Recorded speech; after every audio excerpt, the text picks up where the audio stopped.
বাংলাদেশে ঘটে যাওয়া দুটি বিষয় নিয়ে ঈমানের দাবিতে আমার দুইটি কথা। প্রথম নাম্বার কথা হচ্ছে, গতকালকে এসএসসি পরীক্ষার্থী এবং সমমনা পরীক্ষার্থীদের রেজাল্ট হয়েছে, আলহামদুলিল্লাহ। পরে অনেকে আনন্দে মাতোয়ারা, আত্মহারা, অনেকে আনন্দ কেঁদে ফেলে দিয়েছে, আবার অনেকে মিষ্টির সরাসরি করছে, আবার অনেকে কান্নায় আত্মহারা হয়েছে, অনেকে আবার পরীক্ষায় অকৃতকার্য হওয়ার কারণে, ফেল করার কারণে আত্মহত্যা করে দুনিয়া থেকে বিদায় নিয়েছে। বাংলাদেশে এসএসসি পরীক্ষার্থী ছিল 19,28,970 জন পরীক্ষার্থী বাংলাদেশে পরীক্ষা দিয়েছে বিভিন্ন বোর্ড থেকে। তার মধ্যে ফেল করেছে 6,660,000 জন শিক্ষার্থী ফেল করেছে। এটি ইতিহাসের রেকর্ডে এত সংখ্যক ফেল আমাদের বাংলাদেশে কখনো হয়েছে কিনা তা জানি না।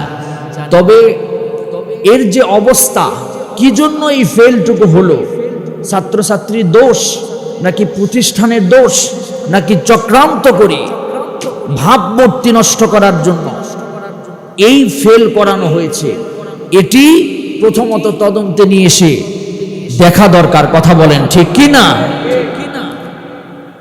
এর মধ্যে 3,24,116 জন ছাত্র ফেল করেছে, 2,75,944 জন ছাত্রী ফেল করেছে।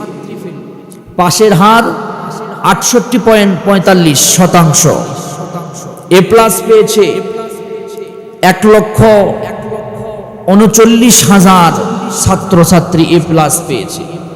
যারা এ প্লাস পেয়েছে তারা তো খুশিতে মাতোয়ারা, কারণ যারা ছাত্র ছিলেন, আছেন, তারা বুঝবে পরীক্ষায় পাশ করার পর কতটা মনে আনন্দ, আর ফেল করলে কতটা কষ্ট কিংবা কতটা ধিক্কার, দুঃখ।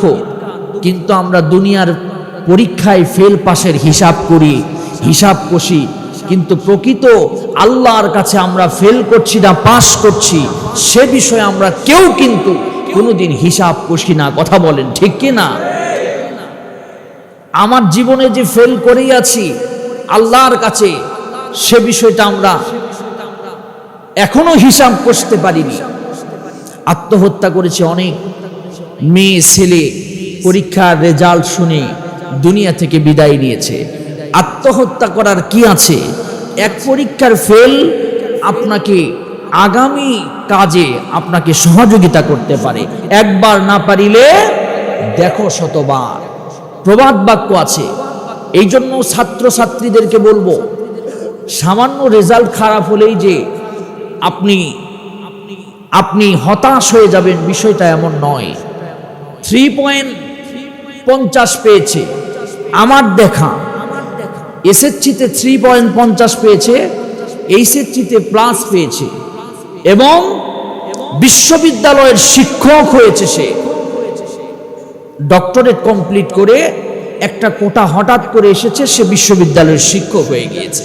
সুবহানাল্লাহ বলেন। এ প্লাস পাইলেই যে আপনি সফলতা অর্জন করলেন এমনটি বিষয় নয়। আপনি প্রকৃতভাবে আপনার মেধা কেমন, আপনি হয়তোবা স্লিপ অফ টাং, হয়তোবা কোনো কারণে সমস্যা হয়েছে, এজন্য রেজাল্ট খারাপ হয়েছে। এজন্য রেজাল্ট খারাপ হলে মা বাবা বকাবকি করবেন না, সান্ত্বনা দেওয়ার চেষ্টা করবেন।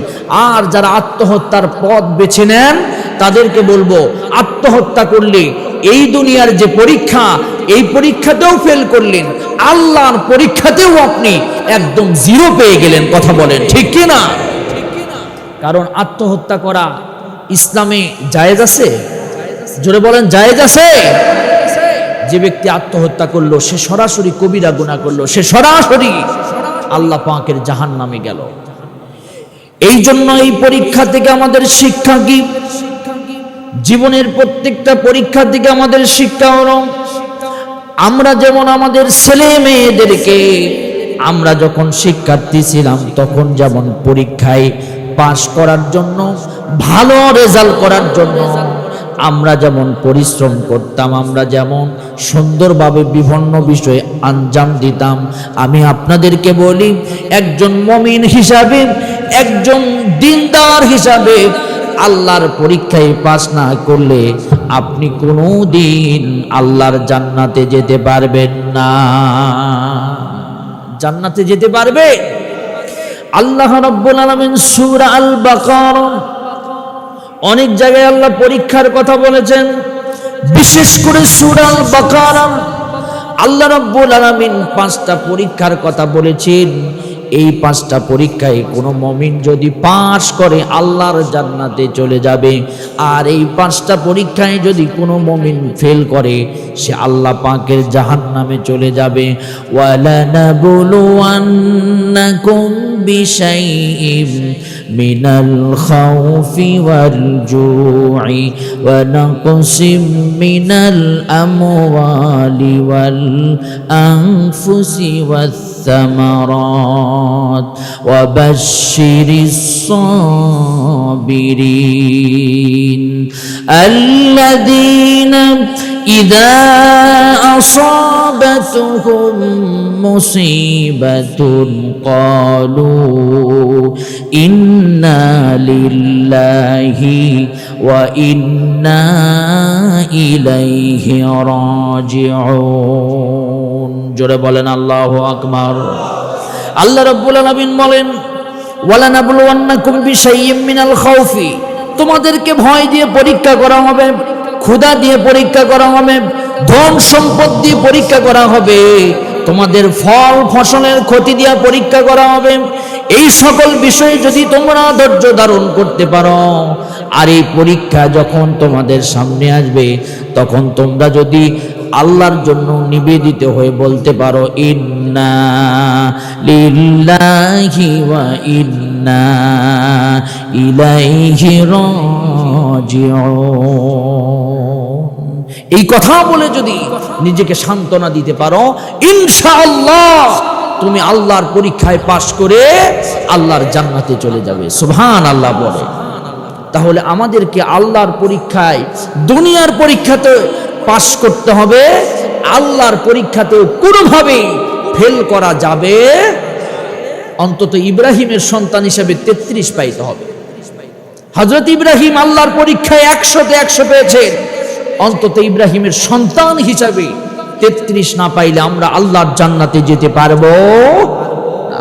আল্লাহ পাক আমাদেরকে আল্লাহর পরীক্ষায় পাশ করার তৌফিক আমাদেরকে দান করুন। জোরে বলেন আমিন।